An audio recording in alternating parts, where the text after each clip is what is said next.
Perfect. All right. So, good evening and welcome, everyone.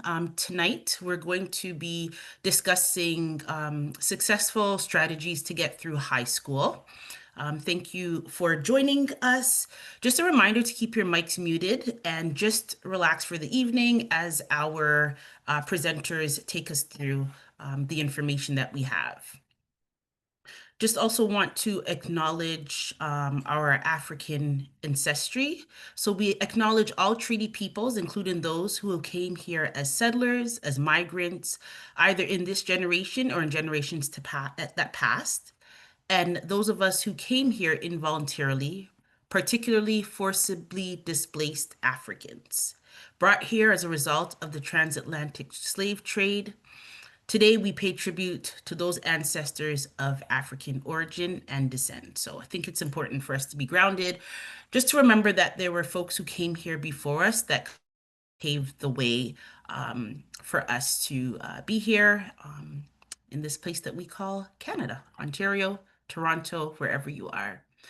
Just a little bit about the organization. So BTC, Be the Change, was established in 2020 with the primary objective of supporting the needs of Black and racialized youth and families. BTC offers programming to foster a sense of identity and self-esteem in young Black girls, and we also provide crucial services that help to guide parents and young individuals. So we've kind of expanded our reach. We're now looking at educational pathways and planning for young people and looking at ways to empower them so that they can make informed decisions for their future. So this particular evening, it's part of our Parent Connection program, and that's through OTF. And this program, what we do from month to month is provide virtual information sessions where we basically do knowledge transfer. We're sharing information with parents and with youth so that you have the information you need to make the right decisions as you move through the education system. For girls, Black girls, we have the Black Girls Drop Zone, which is virtual and in person. And those sessions are 6-week sessions where we focus on self-esteem and identity through various activities that we do. We have guests and different speakers. That program is available to girls between the ages of 13 to 17, and we will share information just in case people want more. You can also get your 40 hours that's required for school, so you can gain hours towards that 40 hours. So tonight we have presenters from 3 different school boards. So Jamie is with PDSB. She will lead us in the presentation. But we also have Marlene and Kevin. Marlene is from Simcoe Muskoka Catholic District School Board, and Kevin Watson is from the Toronto District School Board. And they will jump in to provide a little bit more knowledge and expand where they see fit as we move along. Towards the end, when we do the question and answers, we have a survey, and this survey is really important because it's all part of funding. I'll put the link in the chat, and if you would like to complete it, we would greatly appreciate it. You could click on the link, complete it. Once you're finished completing it, you can just put your name in the chat, and we will put your name into spin the wheel. And at the very end, we will spin a wheel and we will give away 2 gift cards for Amazon worth $25. So without further ado, I am going to launch the slide, and then I'll have our presenters, they can kind of give a bit more about who they are, and we can start the presentation. Alrighty, slide.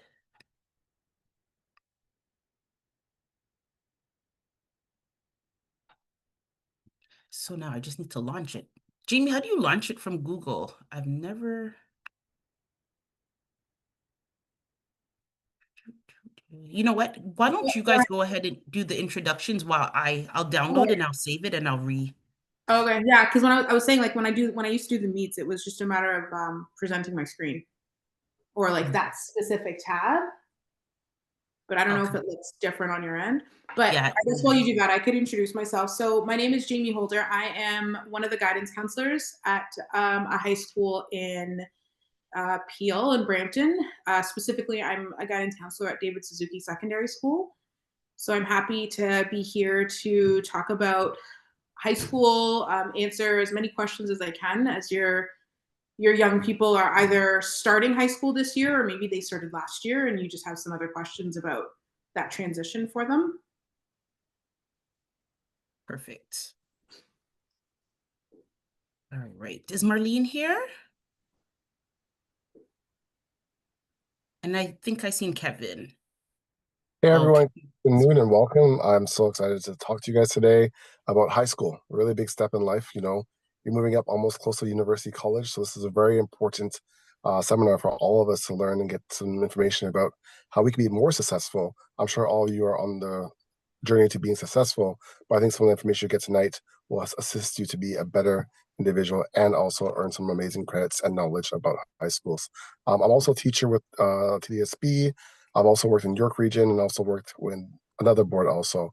I know I might look a little bit young, but yes, I have worked with several boards, and this is my almost 15th year in education. So it's been a while. So I hope this afternoon you're going to learn a lot. And there's a lot to learn. So grab a piece of paper and pen and get ready for an excellent afternoon. Thank you, Kevin. And I believe I seen Marlene. She might have just come in. Marlene?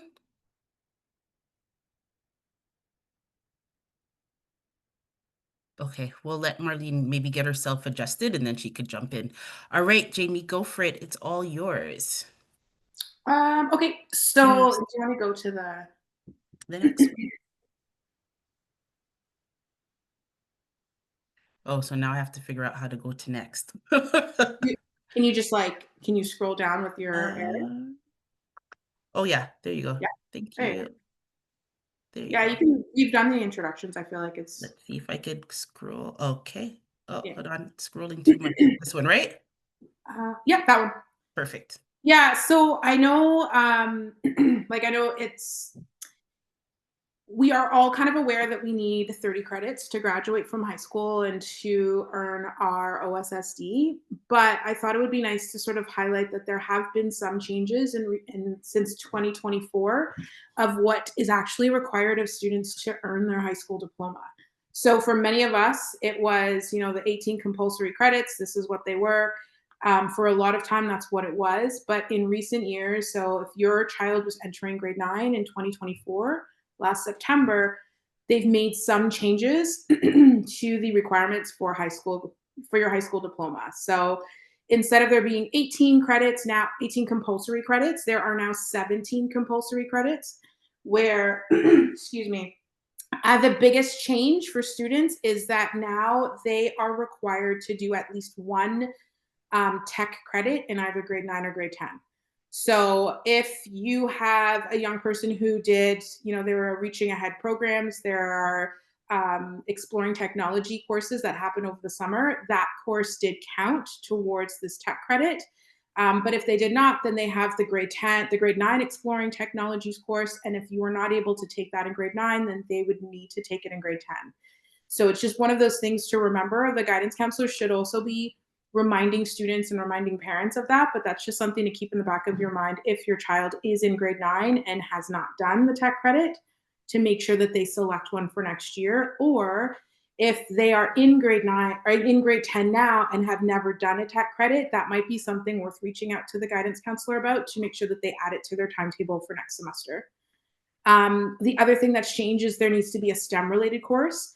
So that could be something that's taken in grade 11 or grade 10 or grade 12, but it's really either a business, a computer studies, a math, an extra tech, another technology course. But the real reason for the change is just to ensure that more students are really tapping into those STEM related courses as well as those tech courses as well. The other change that's been made is, so the ministry has come out with saying that students now need to do a financial literacy. There's a literacy requirement.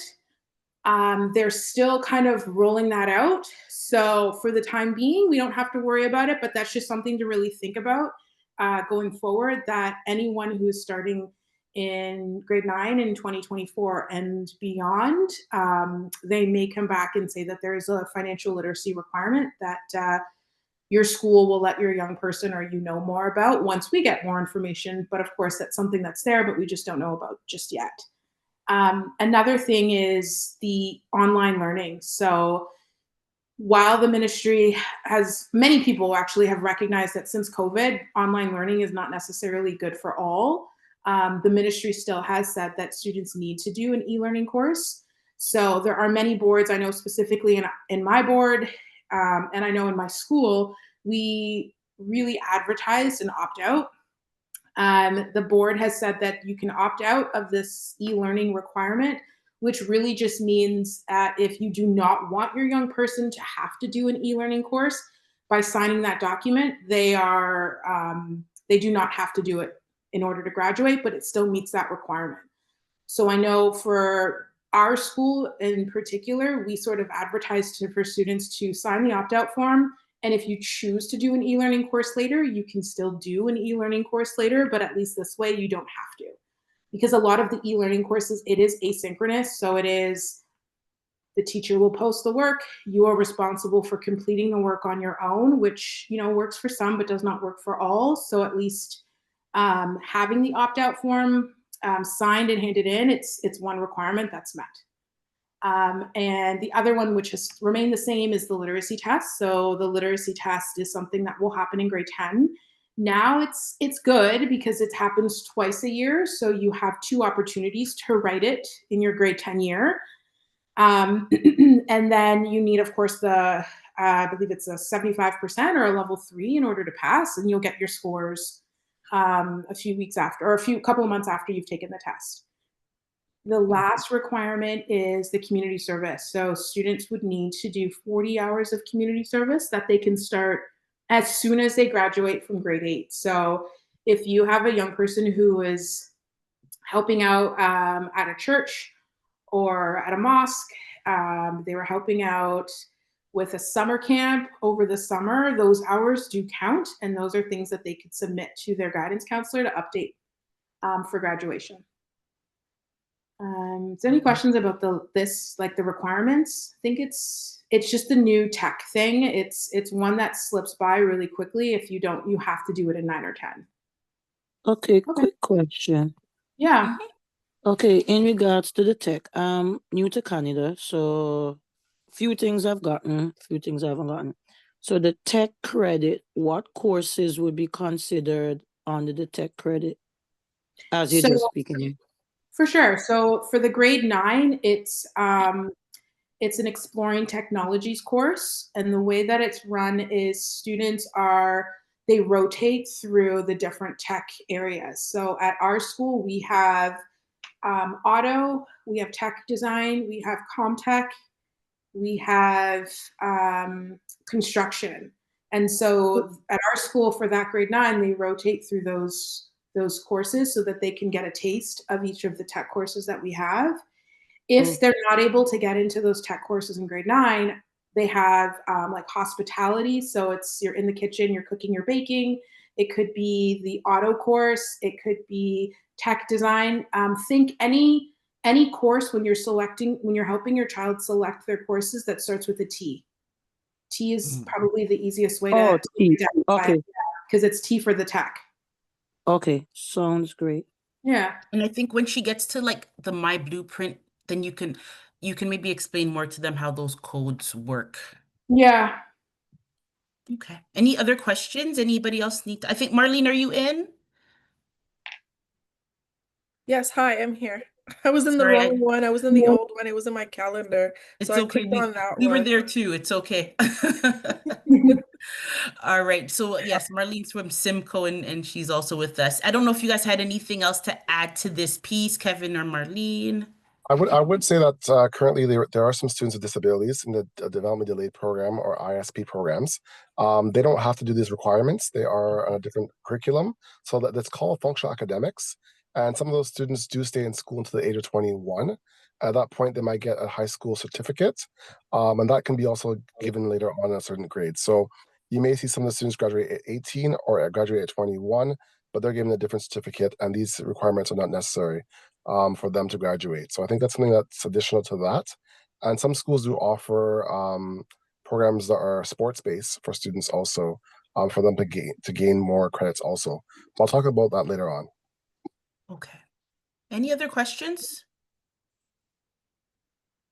Now is the time.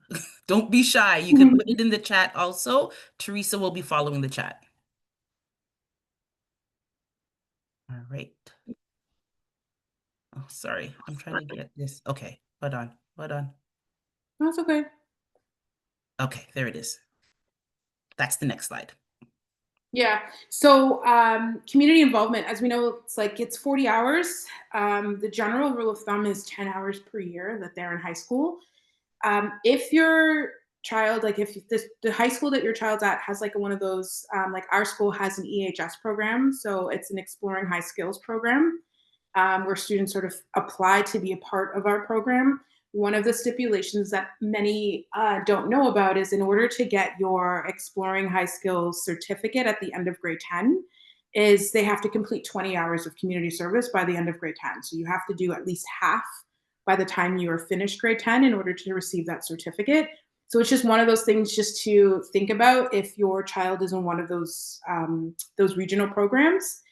But these are I just wanted to highlight a couple of things that qualify and don't qualify, because we've had many situations where students will be told that whatever work they're doing or that volunteer experience that they're doing does qualify, but it unfortunately does not. So it's anything that's not considered work or something that people should have been paid for or that is a job. So we sadly get a lot of students who will do 80 hours stocking shelves at a pharmacy, and that doesn't count because that's actually just servicing that business, and that's a job that someone should have been paid for. So we kind of think of anything that's servicing the community as a not-for-profit organization. You could volunteer, or they could volunteer in a school. They can volunteer at a place of worship. And I hyperlinked two things here. So I guess we can save the PDF and send it out at a later date. But under the guidelines, it is just the PDSB has outlined things that qualify and do not qualify, just for your reference.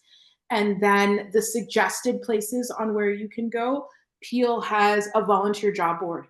So you can go on there and you can click on many of the organizations that are always looking for young people that qualify for community service. There is one organization, they're called Achieve, they're at the top of the list. They run workshops, so they will have students and they will work through building certain skills with regards to running a workshop, leadership. They do some literacy activities with them, and as they're working through creating workshops and running workshops, they're excuse me, they're getting their community service hours. So they're great in that they're always looking for young people, but you're learning a skill, you're learning how to do many things that are helpful for your resume going forward, and you're also gaining your hours at the same time. So they are great to look at, but there are definitely a lot of organizations on that site that you can go through with your child to see what would work best, just so you can start collecting those hours. Schools also run a lot of opportunities for students on their lunch or after school. Our school, because I'm at David Suzuki and we're a really heavy eco school, our eco club is always looking for volunteers. So we will advertise for our students the planting and the cleaning of the community. And that's a great place for students to get hours as well. Or even their middle school, if they connect with their middle school teacher, they can absolutely get hours there as well. So it's just some places that I thought I would add for you so that you can go on and see where they can get hours that qualify. Is there questions about that? I figure it's probably easier just to ask questions as I go that way. Yeah, no, because then we don't have tons of slides, so that's perfect. Any questions on your hours? Kevin? Okay, so one thing I want to do is talk about the tracking device. So in some boards, I know we have a passport, which is online, and some other boards is a piece of paper where that you track the hours. I do want to talk to parents very, very strongly because a lot of things happen sometimes with tracking sheets. When your Mm, students or children are saying they're going out for community service hours, make sure you know where they're going. So if it's late at night and they're saying they're going for community service hours at 10 or 11 o'clock at night, question it, question it, question it. It yeah. may not be community service hours. Know where they're going, track where they're going, and please be involved and ask them, how was your community service time? What did you do? What are you doing? Because sometimes people might use this opportunity to go meet friends at the mall or go do other things that are inappropriate or just go hang out with their friends. And try if it's a school night, don't have them working late to like 11 o'clock at a retirement home nearby because the next day when they wake up in the morning, they will not be ready for school. They'll be complaining saying, I'm trying to do my community service hours, but you're complaining saying like, I'm so sleepy, let me sleep in. So try your best to try and keep those community service hours before 9 p.m. and try and watch where your children are going because I know our children don't lie that often, but that might be an excuse they're going to use to go somewhere where they shouldn't be going. So just be mindful of that and try and track it in either the online portal or the passport book that some school boards have. Yeah, I think we have on paper also, so you're right. Maybe even have an extra copy because I think you might have to give that paper to guidance. And Yeah. if it's lost, then, who do you blame, right? I always tell the kids to take a picture. Perfect. Marlene? Yeah, also I just wanted to add that with the board that I'm with, we also do have a connection with the hospital out here. So some of our students are allowed to go there and do their community hours. As well as like the track sheet.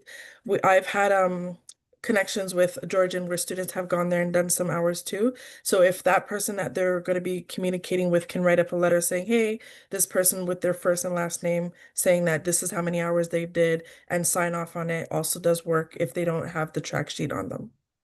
Perfect. And one of the best advice I can give is this: do something the child might enjoy. Because if it's something they don't like doing, they're not going to enjoy the time at doing community service hours and they'll regret doing it.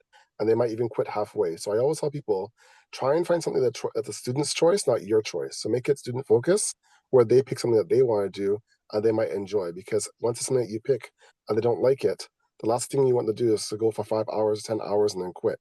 Yeah. Because a lot of students that start doing their community service hours and go, Mr. Watson, I don't like going to the retirement home. The people there are smelly. And I say, no, that's not what you say. You say something else. You say maybe it's a different placement. So try and find something they're interested in that they'll have fun doing. Not always something that's boring. So ask them, what do you want to do for your 40 hours? Have that discussion. Have an open discussion and brainstorm what they might want to do. Perfect. I like that. Thank you. To add to what Kevin was saying too as well, like paying attention and making sure you know where your student, your child is doing their hours. The most important thing that we've had a lot happening too is my cousin, I just did my cousin's garage, and having those hours sign off too. Sometimes they may not go well, sometimes they may go well, but depending on who they are communicating with at the school. So it's always confirming where can I go, what can I do, and who can sign off on my sheet. It can't be your grandmother. It can't be the dog. It can't be the cat. It has to be somebody from an organization who legitimate saw you do the work and was present with it. So that's interesting because with Peel, our forms, we have a piece of paper and the organizations themselves actually don't have to sign off on it. Mm, Which is surprising because they are the ones who are supervising the students doing the hours, but mhm. it really needs to be signed off by the parent and the student, which I guess our rationale would be the parent is supervising or is aware of the hours. But I would say definitely check before you start anything, um, because there have been a lot of unfortunate situations where students have spent a lot of time doing hours somewhere and it unfortunately we can't give credit for it and it doesn't count. So just being very mindful of that, and having them check before they start anything because we don't want them to have to redo hours if they felt like they've already done something. Especially, and I'd say also get the hours in as soon as possible. Don't wait until grade 12 to hand in your hours. As you do them, maybe hand them in, even if it's an hour or 2 hours at a time. Submit them as you do them. You don't have to wait until you have all 40 hours to hand them in. And if you go beyond the 40 hours, great, continue to hand them in because when they're starting to look at post secondary, there are a lot of scholarships that are offered for students who have a lot of community service hours that have been completed. And also the schools, a lot of schools themselves might present an award to the student who has the most hours of that graduating class. So you don't have to just stop at 40. You can continue going throughout. Just collect them as many as you can. Sounds good. So what I want to do is for 30 seconds is I want to try something quickly. We have a couple of people on the call. If we can, in the chat room, can we write a couple of places where you know that take students for volunteer opportunities? Because sometimes I know when we leave the call, we forget what's being said. So if we can, in the chat, if you could just write 1 or 2 places that you know a child that's safe for a child to volunteer, that would be appreciated. That way I have a database for my school also, and you could walk away with a couple of places that you could actually later on be a resource and go to those places. So if you have 2 seconds, or 30 seconds, let's try doing it now, please. I like that, Kevin. Sharing is Mhm. caring. Be the Change could be one of those. All right. Programs. Sorry. Specifically the Brampton trip.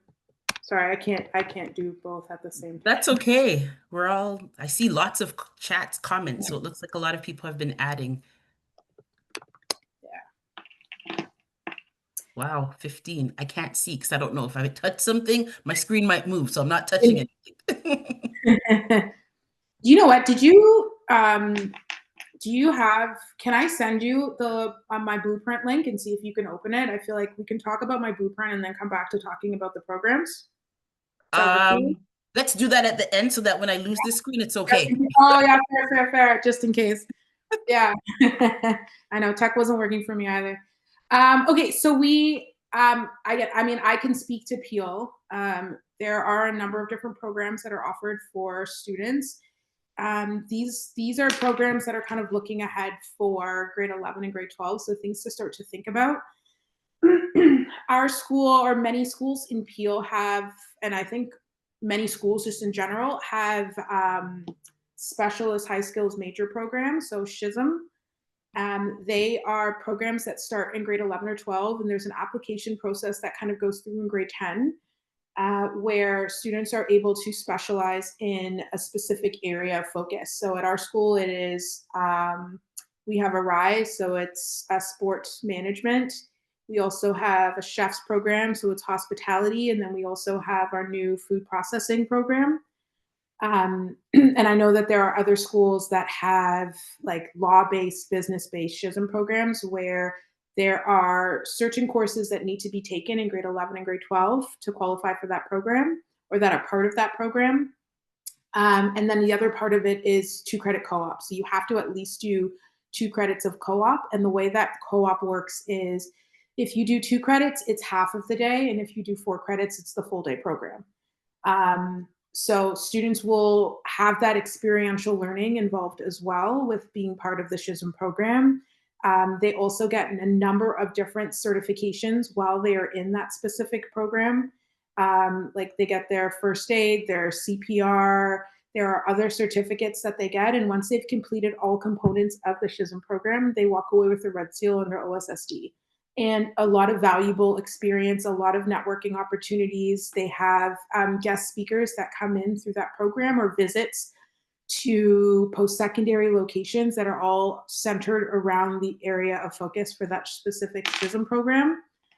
So it's definitely something to look into at your child's high school to see which ones they have, and when their application process starts. So for us, information starts to go out to the grade 10 classes in October or November.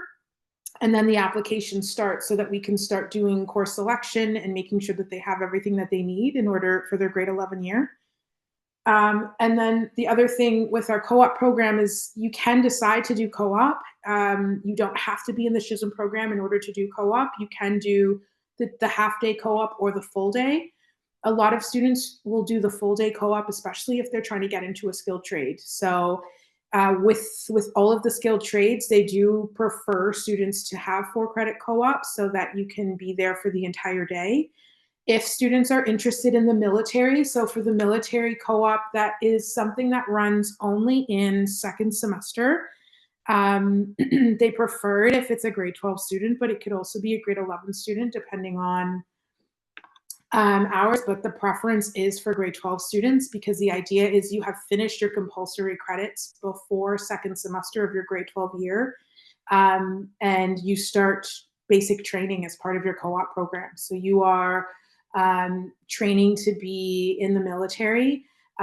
You do get money for that time that you are there. So it is a really great experience for students to get into if the military is where they're thinking about going after high school. If you are in a co-op program, some of the other opportunities that are presented for you are dual credit. So it allows students to earn an additional high school credit as well as a college credit. So Peel has affiliations with 5 colleges, Seneca, Sheridan, George Brown, Humber, and nope, 4 colleges. Seneca, Sheridan, George Brown, Humber. Yep. And there are a list of courses that are offered. So if they are in co-op, or when they get to the stage of them being in co-op, they can also do college programs as well. So the idea of on the day that your dual credit course is running, you don't need to go to your co-op placement, but it is an opportunity for students to get that experience of being in a college, get that college credit, especially for those who are planning on going to college after high school, because that is a credit that you would have earned that could go towards your programming. There are some colleges, I believe it was, there are some colleges who, if you've done a dual credit course with them, they are wanting you to come back. They might want to waive your application fee to apply to that college when you are ready to do so. So there are a number of different opportunities that are available, but dual credit is a really great experience for students who are in co-op. Co-op itself is a really great experience as well. If you have a young person who's interested in working in a hospital, we do have the Caring for Our Future program where you would apply to have a placement at either Brampton Civic or Etobicoke General, and your co-op placement could be in the hospital. So that's another really great opportunity for young people to get into, where they're experiencing what life would be like working in a hospital while also earning their high school hours. And it's a really great program for, I think, as many students as possible to get into.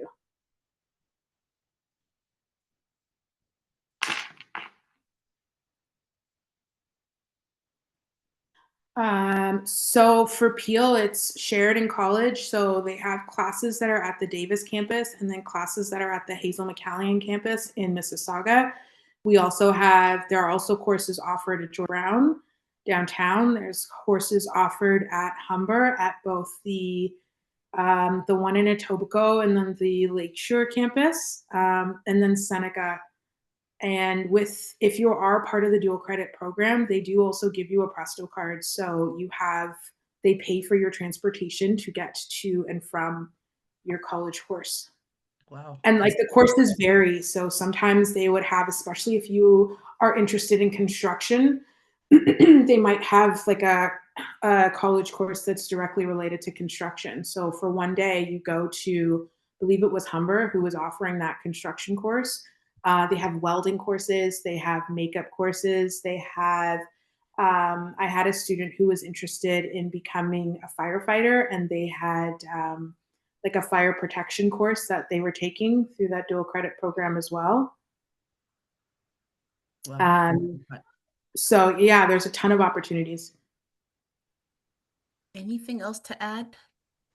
So one question was, is the advanced program part of the high school programs?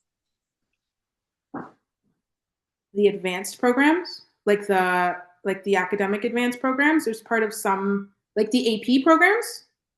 Is that what they're thinking? So if so, yes, there are some schools that do offer AP programs. Our school used to have an AP program, but I don't know if it's going to be running going forward, but there are definitely a lot of schools in Peel that have advanced placement. Mm-hmm.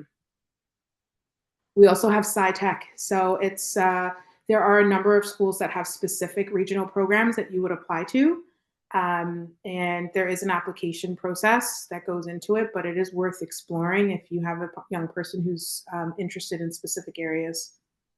Yeah, there's a lot of specialized programs, and Be the Change just focus on the Black community. So it's really important to explore those other programs. They're specialized programs, and most times there is an application process. So if you're not part of your parent council, or for students, really listen out to the announcements, really going home, because we're missing out on opportunities when we're not at the table. Yeah, we definitely have a lot of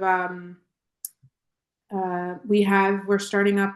I mean, each school kind of has their own Black Parent Advisory, but Peel itself has an overall Peel Black Parent Advisory as well. So if you are in Peel, it's a good idea to join that one as well as the one that's at your school, so that you can share your thoughts of way to make changes and opportunities for your child.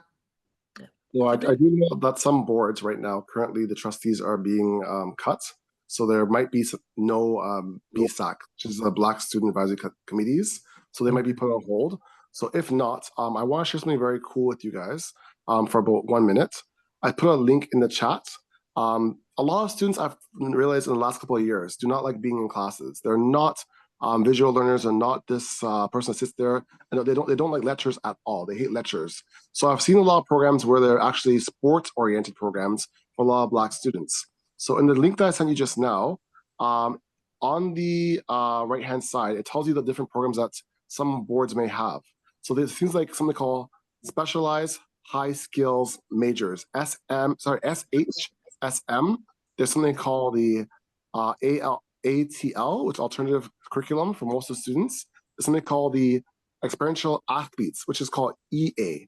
And a lot of students that might not strive in the academic stream may strive in the EA stream at certain schools. So I do know if you look at the calendar I sent in the chat room, there are something such as Math and Science Focus, which is called the MST, which is a really amazing program. Or some students are gifted in art and other programs, such as the AF program, which is called the Art Focus program. And some students, really like me, love math and science. So they might do the MST program, where it's focused mostly on math, science, and sometimes technology or STEM. So I did give a link in the chat group where you can see all the schools, the deadlines for these programs, and when they're being offered. But you do want to have a look at these programs, because some of these programs save you a lot of money. So example, if I went to school in high school in grade 12, I took the IB program. Oh, cut. Oh, okay. I was worried that it was me again. Dropped. I think he was going to talk about the IB program, the International Baccalaureate Yeah, program. yeah. We definitely. I feel like this is why I think I love looking at what TDSB has, because I feel like sometimes their site is far more organized in that they have a whole calendar of open houses. So I'm just looking at Some of those. I found one. Yeah, I found one for Peel. It's not as organized as TDSB. Put the link in the chat as well. Sorry. You're back, Kevin. Sorry about that. I don't know what just happened. Okay.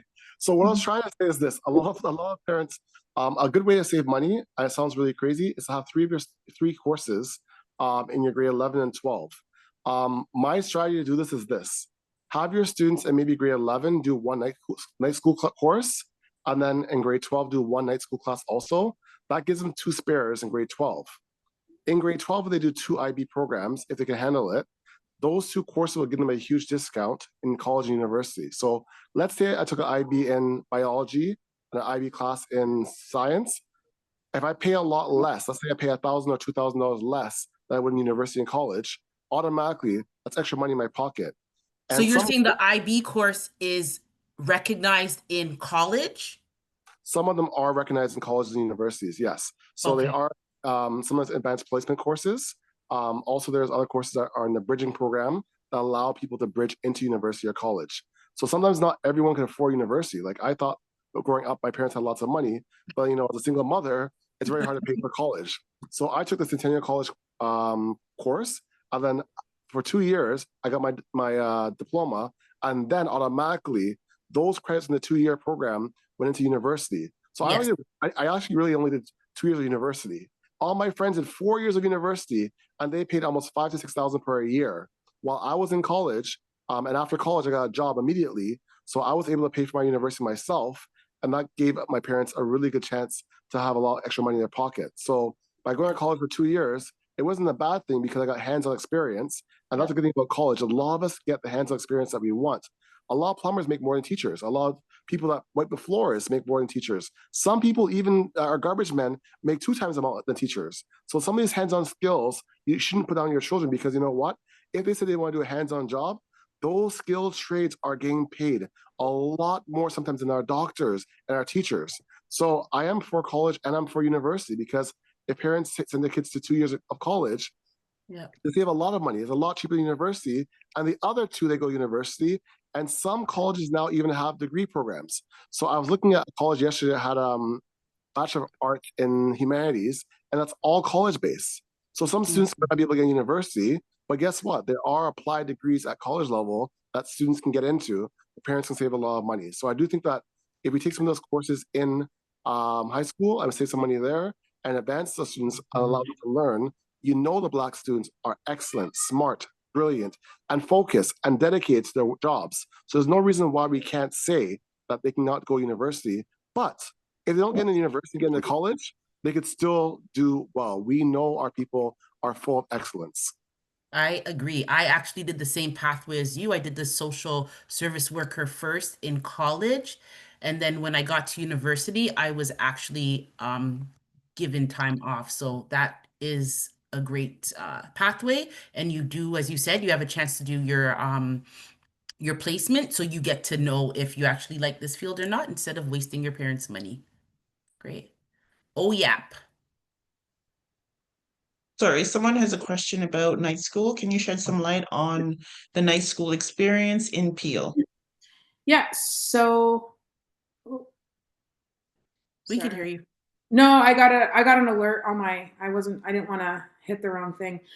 So our night school in Peel has been online, but it has been synchronous. So there is a live meet that happens at some point in the sorry, it just keeps popping up over the course of the evening. So our night school runs Mondays and Wednesdays from 6 to 9:30, and usually there's like a Google Meet or a Teams meet where the teacher is teaching a lesson for maybe the first hour or so. And then the rest of the time is asynchronous with the teacher still being there to check in. Uh, and with night school, if you're planning on applying or having your child take night school, it runs usually from mid-September to about mid-December is when it would run. And the one thing with Peel, though, is Peel doesn't really have a wide selection of night school courses. So a lot of our students actually end up taking night school courses with Dufferin Peel because they tend to have a wider variety of courses that are being offered. Their night school is Tuesdays and Thursdays, and same 6 to 9:30. And this year they had two options of either doing it in person at either a Brampton location or a Mississauga location, but they also had online as well. But they definitely have a lot more options in terms of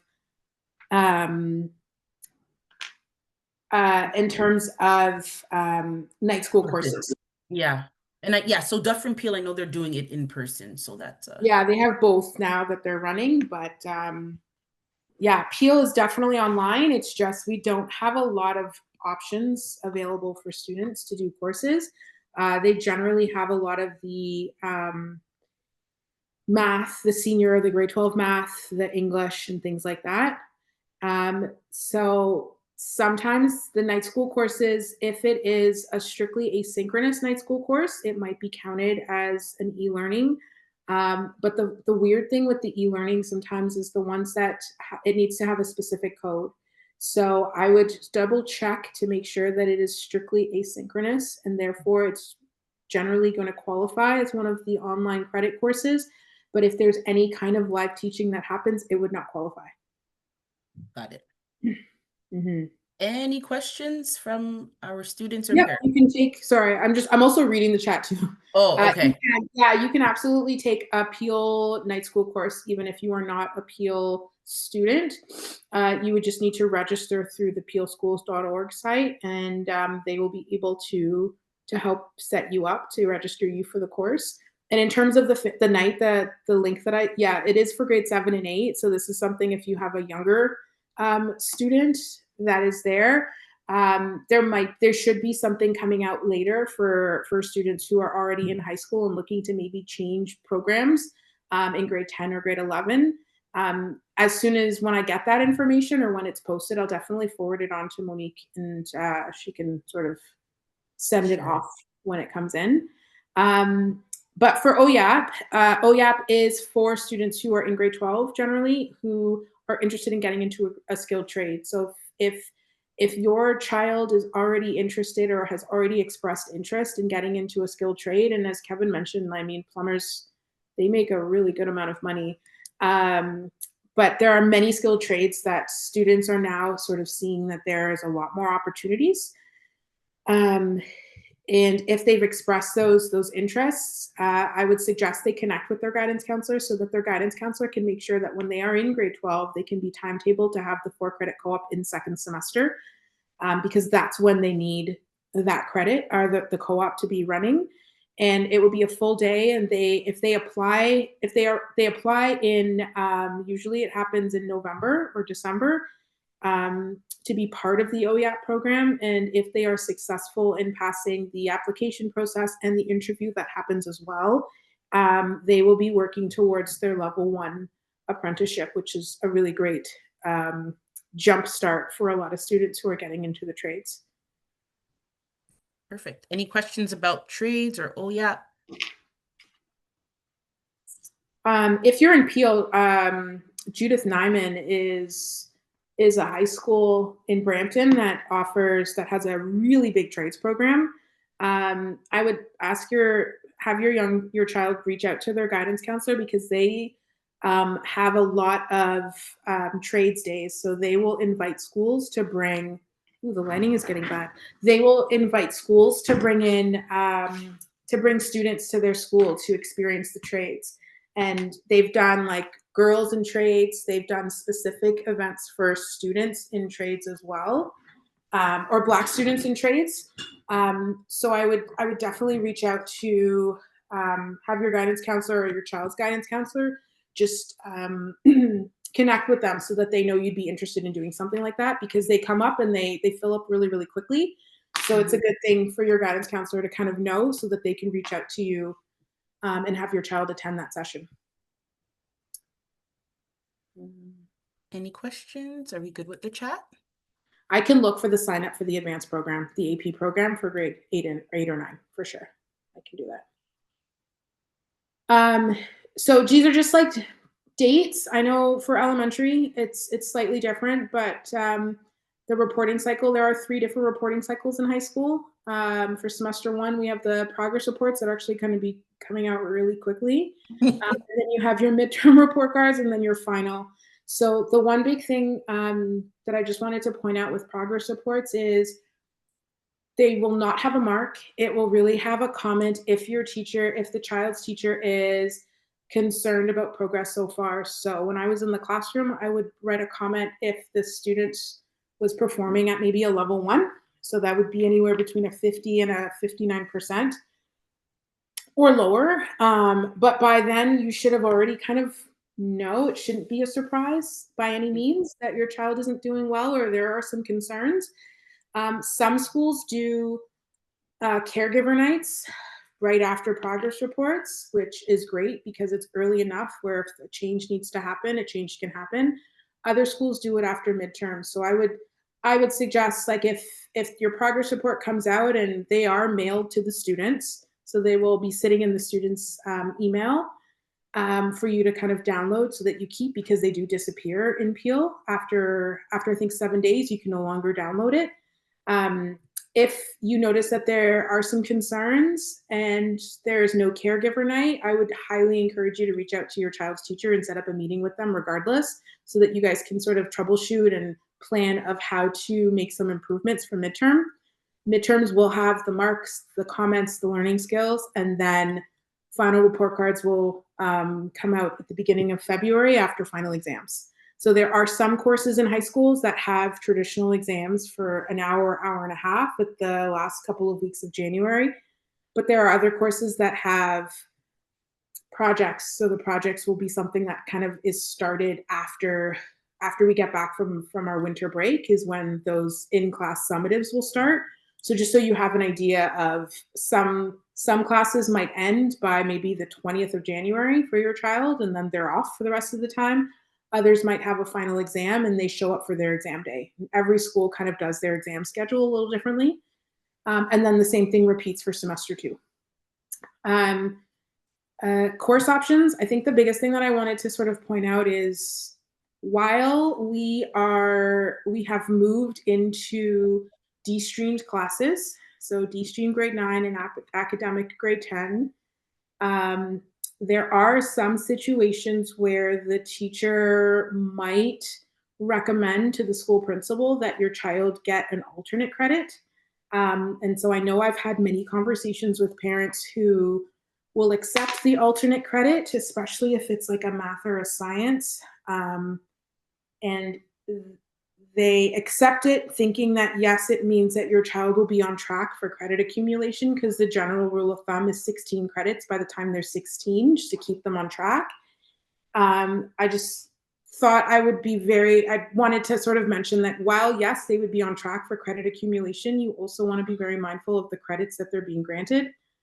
Because if they are sitting in a D-stream class and maybe they're not doing well enough, but the teacher wants to grant them a credit, that alternate credit could be a locally developed credit. So there have been some situations in grade 9, if they weren't doing well and they didn't do well enough to earn that grade 9 de-streamed credit, that the teacher might recommend that the school grant them a grade 9 locally developed credit instead, which is fine for credit accumulation. But what that means in the grand scheme of being able to pursue any career that would require math, you've kind of just shut that door right then and there.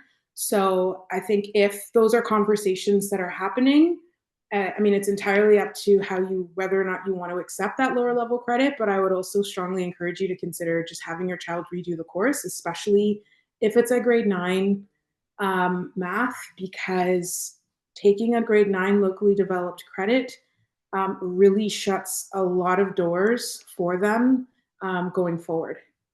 Because those locally developed credits, you can't do a grade 10 academic, you can't do a grade 10 applied credit. You're really only able to do the locally developed math going forward, and then the workplace. And I always think of it of like working backwards sometimes. So if your child knows what they want to do, like do a reverse search, like go online, go to Seneca College, let's say, I don't know, digital marketing program, and see what the requirements are so that you work backwards. When you talk about the My Blueprint, then parents might have a better understanding, but you can actually plot it right up to grade 12. So if Yeah. you know what the requirement is for whatever program you're trying to get into, you can make sure that you're planning in advance. So it's really a good time to have conversations with your children and young people. If you're on here, it's a good time for you to start doing some research. Yeah, especially for grade 9, like, I think it's worth redoing the course, even if they grant you the lower level credit. Yeah, take it, but also redo the course so that you're still allowing yourself options. Because a lot of times in grade 9, it is really difficult. Like, a lot of kids don't know what they want to do. I know I didn't know what I wanted to do in grade 9. I didn't really know until OAC, right? So, if possible, I would just redo the credit either in summer school or the next year. But um, just sort of, I guess, have more conversations about those alternate credits, because sometimes it is a lower level credit that's granted just for credit accumulation's sake. But the general, again, like the rule of thumb is 16 by 16. That will keep you on track. And then I added NCAA. Like, I know, I'm at a sports school, and so a lot of students at our school are really interested in applying to a US college to play sports. So there are a lot of requirements that need to be met for NCAA. So I linked it. We had a representative who came to talk to our school about that, and he recommended strongly that students create an account even in grade 10. Because just so you are aware of kind of what's happening, they know that you're interested in, this is something that you'd like to pursue. I'd reach out to the guidance counselor as well, so that the guidance counselor is very much aware that this is something that might be happening later. If this is something you are interested in, you really want to start thinking about this from grade 9 onwards, because they do look at your GPA for all 4 years. You also want to make sure that you're selecting the right courses. So for grade 9, the courses are fine. They're all D-stream, they're all academic. For grade 10, they used to be all fine, but now that we have the grade 10 applied math, I just want to point out that the grade 10 applied math, it does not qualify. It does not meet the NCAA requirements. It does have to be the grade 10 academic math. So I just thought it's just something to think about if you have sights set on, or your child has sights set on playing a sport in the US, that they do look at your GPA from grade 9. So you really want to make sure that you're doing as best as you can. Wow, good to know. Mm-hmm. And yeah, like I just thought various supports. So Counting on You is a program that runs, they have a ton of different, they have the basic courses that run, like the math, the science, the English. Those definitely run for 9s and 10s, the literacy test, the literacy course. But there are a lot of schools that have really creative classes that run that support literacy and numeracy. So we have chess, like there's a whole KOI class that's dedicated to playing chess. And while they're working on playing chess and learning how to play chess, they incorporate and infuse literacy and numeracy skills within that. We also have one that's basketball focused. We have one that's got a football element to it. We have one that has like a board game element to it as well. So there are a lot of them that come up where you can sign your child up, and it's pretty much free tutoring after school once or twice a week. Departments offer a lot of help. They do a lot of drop-in sessions. Some schools also, I know our school has peer tutors that are available. So the senior students will volunteer their time to help junior students with math and science and English. And then at home, Jensen Math, and I hyperlinked it as well, it's a really cool site. It was actually created by an Ontario math teacher. So, and it's free. So you can, and it follows along with the Ontario curriculum. So you could select whichever math class your child is in. It goes all the way up to the 3 grade 12 university math credits. And it's videos. So the teacher went through it too quickly. They're having a hard time understanding. They can go back onto Jensen Math and they could play the video, pause it, rewind, do whatever they need with that video, because he goes through everything step by step. He also has practice sheets and answer keys as well. So those are 2 things. That's something definitely to use at home. And then we also offer TVO Mathify. That one's one-on-one virtual tutoring. So it's free with Peel. Your child can access it through their BYOB page, where they log in, they register for an account, and an Ontario math teacher will be able to sort of sit with them virtually and work through some math. That one goes, I think it closes or ends at about 9 p.m., but that's definitely an option for students to be able to get some additional supports if needed. Perfect. I just wanted to circle back and to the codes. Well, I guess the codes can also come in my blueprint, but the levels like applied, academic, and locally developed classes. Yeah, so academic classes are generally for students who are university bound. Either you are going to a university for a degree program, or you are going to a college that offers a degree program. The college level courses or applied level course, there's really only one applied level course in grade 10, and that's the math. That course, if you're having a hard time in grade 9 and the teacher recommends doing the grade 10 applied math, it is something students can take in grade 10. And then if things change and they decide that they need university math, they can absolutely do a grade 11 mixed math or a grade 11 and then a grade 11 university math to be able to do the grade 12 university maths. So that grade 10 applied doesn't close doors for students. It's just running at a different pace and doesn't go into as much depth or detail as that grade 10 academic math. And sometimes kids do need to scale down. So if it is that you are struggling in the grade 90 stream, you started grade 10, you're still struggling in math, then you might need to try the locally developed. I find that a lot of kids, like they didn't get the core math.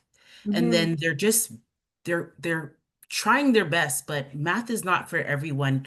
Like don't shy away. You know, if you need that locally developed to get the basics done again, that's not a problem. You know, again, college is always a good first option to get yourself back on track. Like even if you want to be a nurse, you may not have gotten all the marks you wanted in high school, but they have the pre-health science classes. So there's always other options to get to university or to get to college. There's many different pathways. There are a ton of Not bridge to worry. programs. Yeah. There are a ton of free upgrading programs at the colleges as well, that you can kind of explore in more detail, and you can see what works best for you. Yeah. But even if you are in grade 10 academic math, Oh, she's frozen. Okay, while she's frozen, I will take this opportunity. T, is it her that's frozen or me? It's her. Okay. No, I'll it's just her. okay. I'll take the opportunity to say this.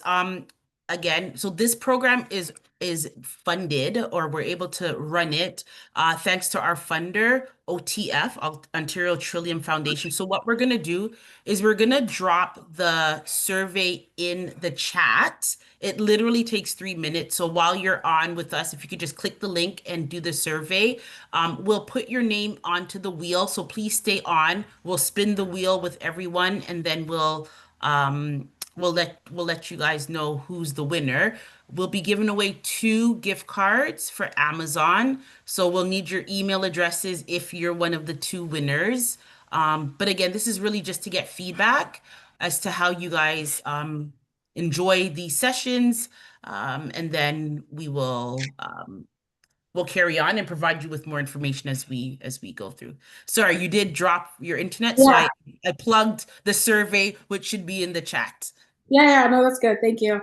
And then I just wanted to offer some summer look fors. So there are a ton of different universities that offer summer mentorship programs, summer programs. Some of them, especially that UFT summer mentorship program, that is one where if students are interested in anything health science related, the requirement is that they are 16 by the start of the program and that they have already completed a grade 10 science.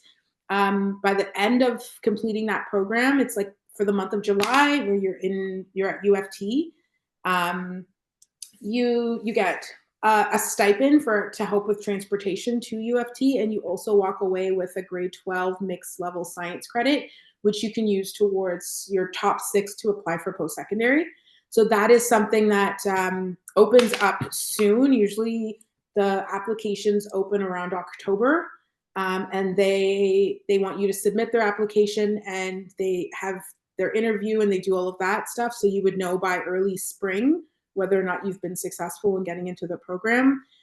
Peel has a program that runs with York University. It's a K2I program. That one is all about research. With that one, you earn a physics credit. That one is great. You also get money for that one as well. I would say that yes, it's great that you get the physics credit, but if your child is interested in doing grade 12 university physics, even though you get a grade 11 university credit for physics, it's still a good idea to sort of do the grade 11 university physics course anyway, just because there are some concepts that you might not be able to really dive into by doing that York University K2I program that you are going to need for grade 12. So they do give you the option of either doing a grade 11 university credit or a grade 12 college physics credit. But that's definitely something that comes up every summer. Waterloo has a variety of enrichment programs that are available. So I just hyperlink that for you to take a look and see which ones would work.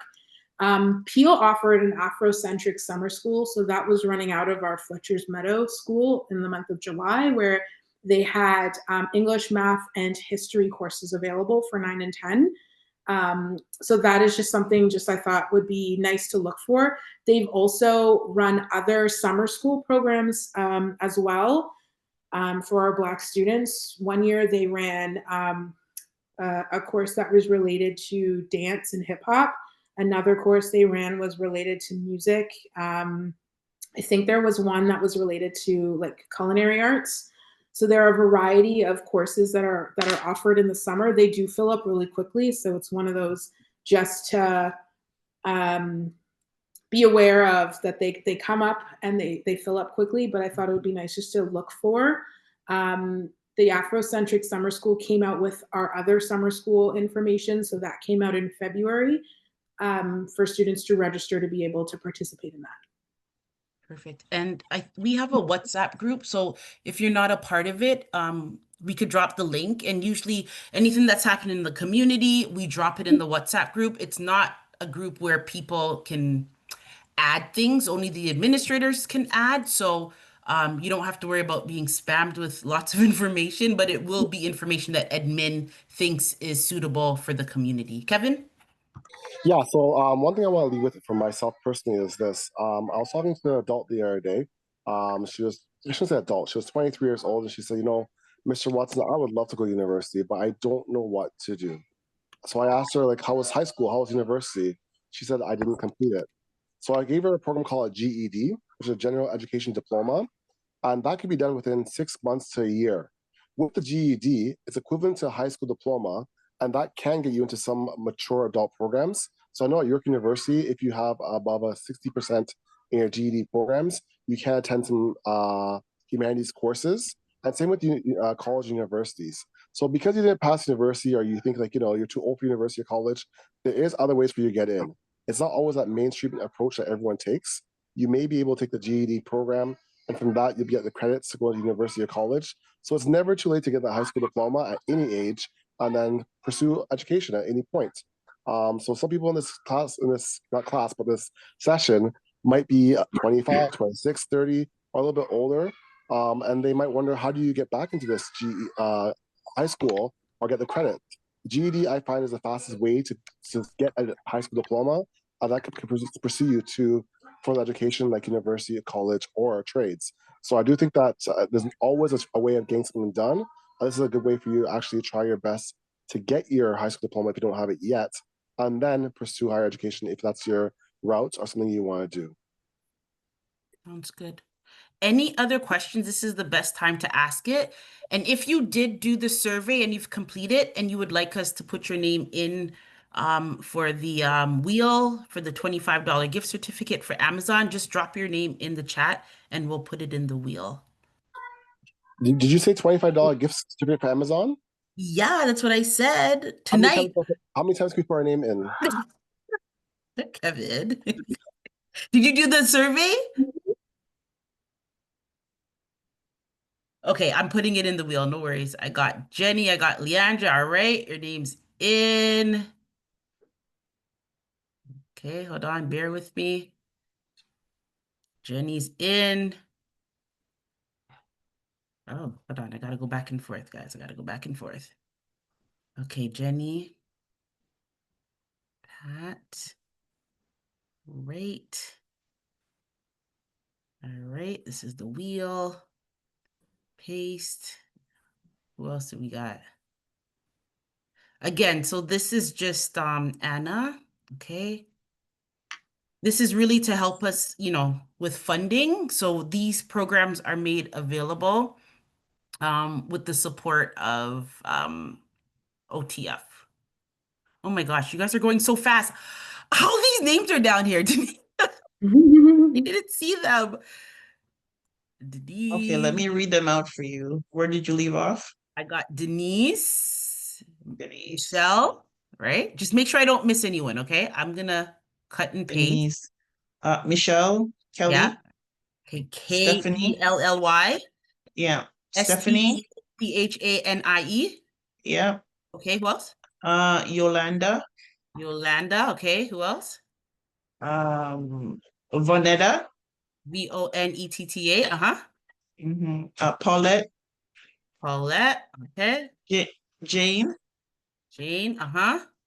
Richard. Richard, okay. Um, So all these people finished the survey, right? Okay, hold on. Who else do we have? Someone said done, call me hopeful, but they didn't put I don't have their name. I just have P. So I don't know who that P? is. Okay, I'll just put P. Okay. So stay Yeah. on. Remember that you got to stay on so we could spin the wheel. You guys can see the wheel, right? Any other names there? Well, Marlene, Marlene added her name. Okay, Marlene, as long as you completed the survey. She did. Okay. All right. Can I spin? Do, do, do, do, do, do, do, do. Let's hope it works. Click to spin. Should I spin now? Are we good? Can I spin or does anybody need a second? Stephanie's hand's up. I don't know if she has a question. Stephanie. I do have a question if I could, may I? Yeah. No, go for it while people are maybe doing the survey. And then after your question, we'll spin. Okay, so my question was actually about the survey. I'm like, is this the right survey? Because I found that some of the questions weren't like applicable, if that makes sense. Like, for example, like one of the questions, and I did it, but I'm just going through it again. It says like, how has participating in this program affected you? Like, I'm learning new skills. I'm inspired to continue learning. Like, I didn't know how it would apply to me as a parent. Do you understand my question?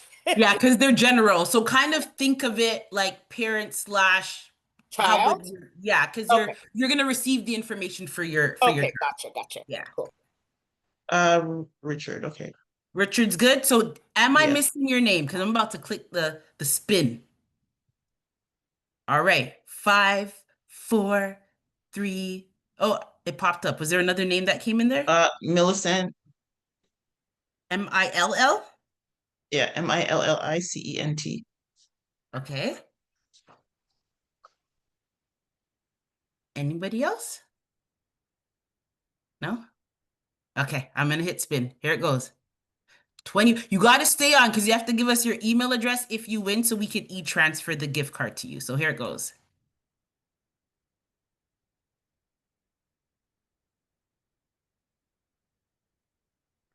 Pat. Pat, you are a winner. This is fun. Okay, Pat, you're removed. T, you can stop recording too. We're gonna spin again.